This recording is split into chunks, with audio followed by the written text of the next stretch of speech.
Kukosa muda sio tatizo, kukosa vipaumbele ndilo tatizo. Na swali sio nitaweza vipi kufanya kila kitu, bali ni vitu gani sitaweza kufanya na niko tayari kuviacha. Kwa kufanya hivi utaonyesha ukomavu, kwa sababu ukomavu sio kumanage muda.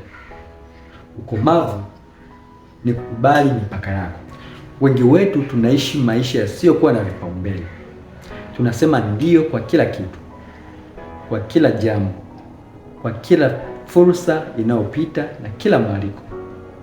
Lakini kitu unachotakiwa kujua, kila ndio kwa kitu kisicho muhimu, jua ni hapana kwa ndoto yako. Kukosa muda sio tatizo, kukosa vipaumbele ndilo tatizo. Kila mtu analalamika hana muda, lakini ukweli ni huu: muda haukupotea, muda haupotei, unautoa bila kujua. Na leo tuzungumze ukweli ambao hauumizi, lakini unaamsha. Tunaamka tukiwa tayari tumechelewa. Tunakimbia siku nzima na usiku tunasema kesho nitakuwa serious, lakini kesho haiji tofauti, inakuwa vile vile, kwa sababu tatizo sio muda. Tatizo ni kwamba hatujui ni nini kilicho muhimu. Greg McKeown, mwandishi wa Essentialism, anasema kitu kimoja muhimu sana. Anasema if everything is important, nothing is.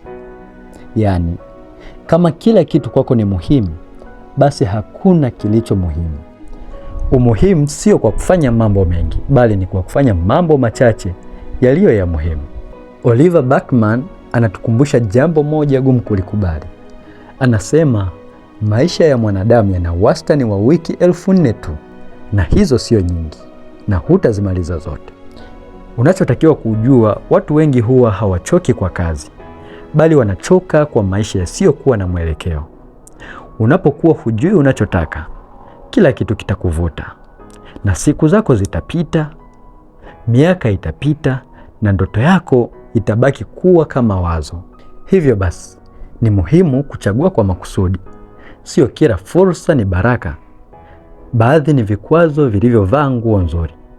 Hujiendeshi mbele kwa kuongeza, bali unajiendesha mbele kwa kuacha baadhi ya mambo. Linda muda wako, kwa sababu ndiyo sehemu ya maisha yako. Siku moja utaamka na muda utakuwa umekwisha, lakini leo bado upo. Sio lazima uharakishe, ni lazima uchague, kwa sababu mwisho wa siku haukosi muda, unakosa ujasiri wa kuweka vipaumbele vyako. Jiulize leo, ni nini kimoja nitaacha ili kile kilicho muhimu kiishi?